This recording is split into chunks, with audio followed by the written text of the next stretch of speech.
advice from X, Y, or Z. I don't get into those details. If something turned out well, that is to the Prime Minister's credit. After all, he or she was the head of government, and if something didn't turn out well, that is to the discredit of that particular Prime Minister. But it is not with a view to finding fault. It is with a view, about roughly 2.5 years ago, maybe a little more, there is a gentleman called Mark Tully, who used to be, for those who are younger, you may not have heard of his name, but he was a famous name in Delhi some time back as the head of BBC, the British Broadcasting Corporation. So he used to write and also speak on BBC Radio. And he asked me at a gathering, some friends had got together to celebrate somebody's birthday, and he said, "What are you working on?" I said, "I've just started working on a book." So he said, "Can you describe to me what this book is all about in one sentence?" So I was mumbling some protests, saying, he said, "No, if you can't describe it in one sentence, then I'm afraid nobody's going to read your book, nobody's interested in your book. So please tell me immediately what your book is about in one sentence." So in one sentence, I don't know whether I can reproduce exactly what sentence I gave him. I said that my book is about how decision making at the apex level of government raise levels of optimism or cynicism among the people at large. He said, "Done, you're okay. You could describe your book in one sentence, so you'll be fine." Now that's what the book is about, ultimately. And I started with 1947, and you might say, and some of the what I have covered is about Kashmir, and you might say, what are you writing about Kashmir in 47 and what happened? But as we know from recent events in Jammu and Kashmir, it's sometimes necessary to look back to the origins of problems, to understand them with some depth and with some understanding. For me, in recent decades, it has been quite painful to watch the cynicism that often pervades campaigning during Indian elections and subsequent government formation, as we saw recently in Maharashtra, particularly if no one party gets an absolute majority. And this is an oft-repeated cliche, but somehow we have to retain our optimism. I don't know how, but somehow we have to manage to retain our optimism.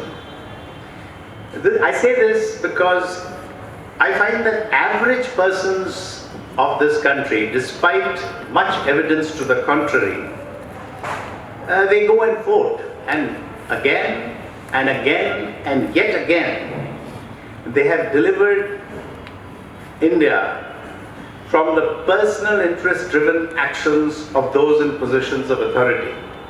It is for this reason that my book is peppered with cartoons, I think at least one per chapter. R.K. Lakshman cartoons. Those who are younger perhaps would not know. He was a very famous cartoonist when I was young, and he used to have a common man and a common lady in his cartoons. So they look bemused at the actions of political leaders, and it is that common man that, for whatever reason, in aggregate, this country has been fortunate to have their patience, despite so much evidence, for them to become impatient. I'm abstracting from the odd riot here or that problem somewhere else. I'm speaking to you in English, and this book is written in English. Why? Because I grew up in an English medium school and college in Delhi, and although at home I used to speak my mother tongue, which is Assamese, but my Assamese is not good enough to write a book of this length. And therefore my book is accessible to a very low percentage of Indians. I mean, we can keep arguing whether it is 8, 6, 10, but it is more than 90% of the people in this country cannot read a book of this length, which is written in English. So I would try, I will check with Ajay as well as with Vikram if there is some way to have this book translated into Telugu. I'm also exploring in Delhi how to get it translated to Hindi and so on. You know, the knowledge of English has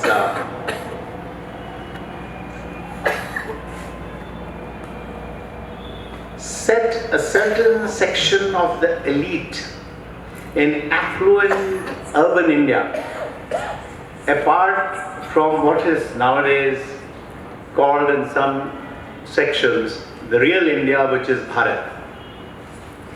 My own feeling is that these two groups, Bharat group, will be much larger than India if you define Indians as those who can speak, read and write in English. I don't think they should view each other with suspicion. I think the English-speaking elite needs to know at least one Indian language very well. And they also need to be mindful, because some within or among my acquaintances, I don't see them that concerned, and I don't blame them because everybody's busy with their own personal lives, about the socially and economically disadvantaged section. At the same time, those elements among what I have called vernacular Bharat, they sometimes exult about some kind of an idealized, and I suspect possibly some kind of mythical golden past about ancient India. And whether that is true or not, they need to stop engaging in inverse snobbery. As far as India's future is concerned, I'm reminded of a country called Argentina. In a way, it's a very representative example of a country with a lot of promise, and this is at the beginning of the 20th century. And in the last 100 years, it's yet again in economic difficulties if you are following events in Latin America in general and Argentina in particular. They've just mismanaged their politics and their economics. India has a large market, and hopefully with the implementation of GST getting better, making it easier in terms of the input of data so that people can get their refunds in time. That is one of the complaints. Hopefully with time it will get better. And then as we become more integrated as one market, although sometimes one hears views of some people who hold political office about, this state, only people from that state are allowed to work and so on. Hopefully those kinds of views will be overridden by more rational views. But I would be wary of assuming that there is some kind of preordained greatness for India. That in the next 10, 20, 30 years we will be a great country. We have to work every day, as all of us who have gone through school know. You can't prepare for your exam 24 hours, 48 hours, or even 1 week before the exam takes place. You work through the year, you attend the lectures, you do your homework, and then you do well. Similarly for a country, we have to work every day, we have to work steadily, and we have to work in a coherent way. Now, why did I write this book? There are so many biographies, there are so many books about India's past, and there are detailed studies on independent India, and so on. But to the best of my knowledge, there are very few books that speak about the causalities of PM-level decisions and the subsequent consequences with sufficient frankness. some who have served in government claim that they made it a point to speak truth to power. I worked in government, so I've rarely seen officials or ministers, there are rare occasions, when people in the office or later in their writings, when they were not in government, speak truth to power. On the contrary, there are many examples of those who have chosen to lose our respect by prostrating themselves in front of a feudal and entitlement-infected political culture. And unfortunately, this is usually done in the name of humility and self-effacement.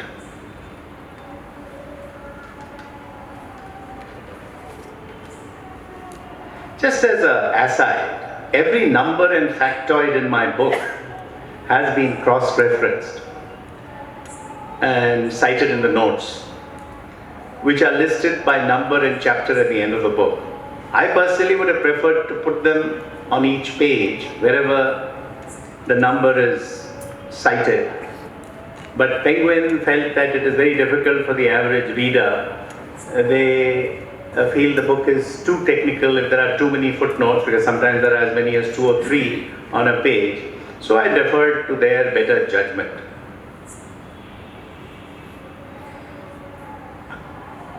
Unfortunately, my wife could not come today. She had another commitment. She would have loved to be here in Hyderabad with you all. So even in her absence, I want to thank her, because without her support and encouragement, I think it's important to thank those who are close to you. This book just would not have been possible. To just give an instance about support and including intellectual inputs. I don't know if everybody is familiar. There is a place called Mukteshwar in Uttarakhand. It's a hill station, and we were driving back from there. And the discussion was about how to compare prime ministers across time. How do you compare Nehru, say, with Narasimha Rao? The country is different, the challenges are different, the issues are different, the kind of resources that the Prime Minister had, both material and human, are very different. So as we were driving, we decided that maybe we look at personal characteristics. And in the book, right through the book, for each Prime Minister, I tried to give my understanding about their character, competence and charisma. And character, by definition, is not 33%. Without character, any amount of competence or charisma means nothing. And character includes compassion. At this stage, I'd like to talk a little bit about the various chapters to give you a flavor of what the book is about and what I feel. For instance, I spoke about Kashmir, I spoke about 47. Nowadays, it's quite fashionable in some circles to blame Nehru for everything. Poor man is dead more than 50 years ago. And it's very convenient. He is at the root of all our problems, economic, foreign policy, etc., etc. Let's take Kashmir, because I'm also an ex-foreign service officer. So look at Kashmir. The point is repeatedly made about how he made wrong decisions. It's possible. I mean, he was human. But let's look at the armed incursion of so-called Pakistani irregulars, including tribesmen, and how we didn't face up to them the way we should have. One little factoid. Till early 1948, the Indian Army was commanded by British officers. There was a commander-in-chief and there was a field marshal. It's all explained in my book. And under the Independence of India Act, which was passed obviously not in our parliament but in the British Parliament, the Governor General had a preeminent role even after India had a Prime Minister. But he's supposed to be in India for 6 months except under certain kinds of specific circumstances. So the Governor General was also chairman of the Defence Committee. The Prime Minister now is the chairperson of all important committees, including those for security and economic affairs and so on. And at that point of time, the Defence Committee was headed by Lord Mountbatten. Now, I'm sure this is a very specialized audience and many of you would know all this, but some among the younger may not know that. Now, what about the Air Force? Why did we use the Air Force? The Air Force was commanded by a British Air Force officer. It was known as the Royal Indian Air Force till when? If I ask that question in a GK exam to, there's one young gentleman who told me that he has appeared for the UPSC till 1954. We were the Royal Indian Air Force, not the Indian Air Force. Till when was our Navy commanded by a British officer? Till 1958. All this to point out that Nehru had limitations. He had a defense committee chaired by Lord Mountbatten. The 3 wings of the armed forces were commanded by British officers. The British High Commissioners in Delhi and Lahore, because that's where the capital was at that time, not Lahore, pardon me, Karachi, were in touch with each other, because now some of those documents have been declassified by the British government. And their advice had everything to do with British interest and very little to do with Indian or Pakistani interest. Although the Second World War had already indicated that petroleum is going to become very valuable, because the Air Force, the impact of the use of Air Force in the Second World War had convinced the developed countries of the world that petroleum will be a vital resource because it's required for fighter planes and bombers in large quantities. And therefore, we will not go there, but therefore the Persian Gulf region and what is today Saudi Arabia, which we call West Asia, became very important.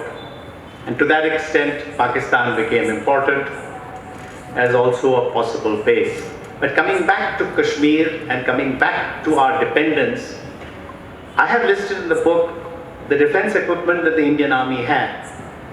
Practically everything we had was from the UK. So if they squeeze the supply line for spares, you could say we have stocks of spares. We have some spares. You're in trouble. Your army is in trouble.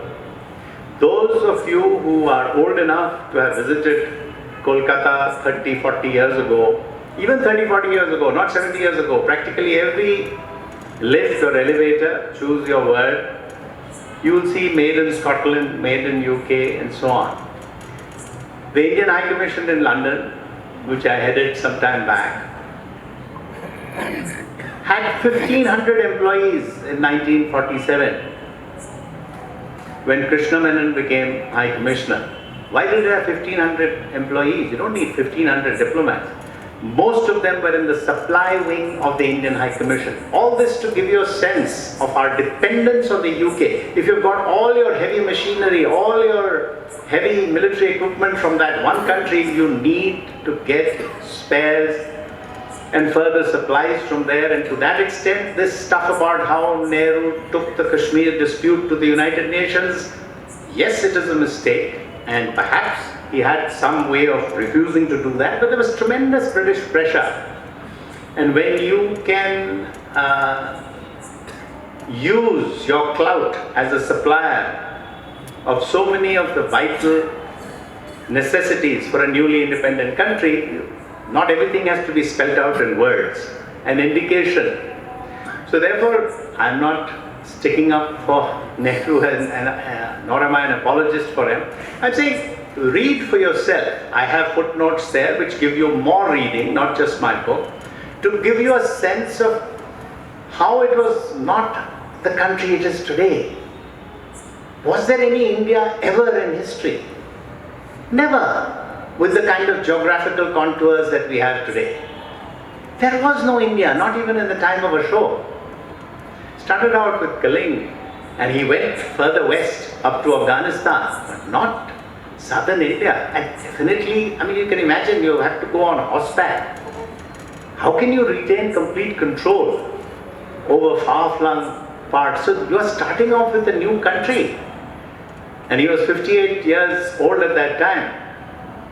And last but not the least, for those who come up with this difference or differences between Sardar Patel and how he wrote this famous letter on China, I'll come in a moment to China. As you all know, Mahatma Gandhi was assassinated on 30th of January 1948 in what is known as Birla House in Delhi. That road is now called 30 January Marg. As it happens, Sardar Patel, as the then Home Minister, was with Gandhi for about 1.5 hours. He left and then Gandhi got up and went for his evening prayers. We are all familiar with the hymns he liked. And every year on 30th of January, those hymns are sung in that location. And we all know who shot him, and we don't have to go into those controversies of those who think that he was a great patriot. Of 1985, I'm not getting into other issues of Indira Gandhi. I think she dismissed Chief Minister Brahmananda Reddy. Somebody here can correct me, in the early 80s. And she also dismissed or told Mr. Narasimha Rao in the early 70s, when he was Chief Minister of undivided Andhra Pradesh, that although Congress had a majority, that he is no longer Chief Minister because he was, I think, implementing land ceilings for those who held huge land holdings, and that was getting back to Indira Gandhi as something which would not be sustainable as far as the rich and powerful were concerned. So those kinds of traits Mr. Rajiv Gandhi also picked up, although I must say to his credit, at a personal level he was extremely polite and soft-spoken. But there was some kind of, this is my right. I am Prime Minister by right, and you might say that if Indira Gandhi was such a disaster as far as the economy is concerned, how did, after her assassination in 1984, why was there such a sympathy wave all over the country and Congress got 405 out of 500 and at that time 36 Lok Sabha seats? I think she had touched a chord in a lot of people. I mean, we can laugh or we can praise the slogan Garibi Hatao, but it did touch a lot of people. And a lot of people had faith in her. Whether she lived up to their faith is another matter. And it's discussed in the book, because I don't want to give away everything in the book. Otherwise there's no interest in reading the book. But unfortunately she had started this whole dynastic politics, which then kind of spread all over like a virus. It is like one of these Ebola virus. It spread all over the country. To the best of my memory, and again I might be wrong, in terms of the regional politics, this whole business of children of chief ministers and others in power or in prominence, not doing anything except doing a BA and perhaps an MBA from some little known place in the United States or UK, come back and immediately become an MP, MLA, and very soon a minister and so on. And again, I will not give the example of recent events in Maharashtra.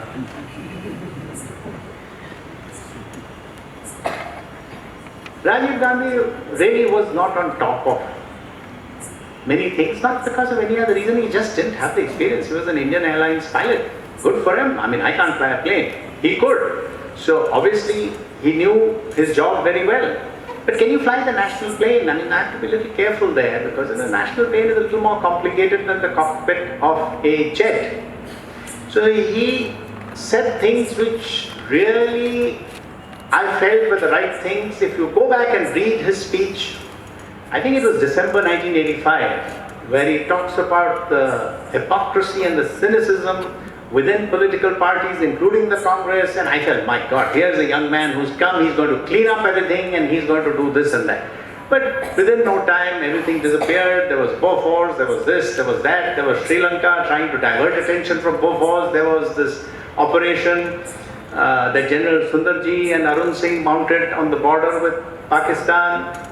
So those of you who are young, in about 400 pages, you'll get a reasonable idea. My idea of what happened, but many facts and notes are there for you to cross-check if I am making up things.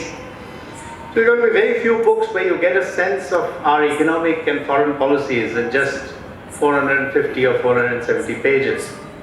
But here, Rajiv Gandhi changed his foreign minister and his defense minister 5 times in 5 years. Doesn't make any sense. You know, can you imagine a company which changes its top officials 5 times in 5 years? What kind of a company will that be? Even an average company with 100 crore turnover cannot manage with that kind of change of top management. And here the defense minister, the foreign minister is changing every now and then. Poor Narasimha Rao is shunted from one place to the other. Doesn't say a word. Maybe that's his USP. That is his great magic as he rose to be Prime Minister at a critical point of time. Sri Lanka was a ghastly mess, and the 1,700 Jawans who died in Sri Lanka, I explained in detail why it was totally and completely unnecessary. There are many people in my service and in government who totally disagree with me. They said, no, India has to show its muscle. India has to show who's boss. I mean, they don't say it in as many words like that, crudely, but that's, our neighboring countries must, they know, they're Sri Lanka, I mean, what is the size of Sri Lanka compared to India? They are already aware that, and we are the nearest country to them. China can provide financial resources for this port or that project.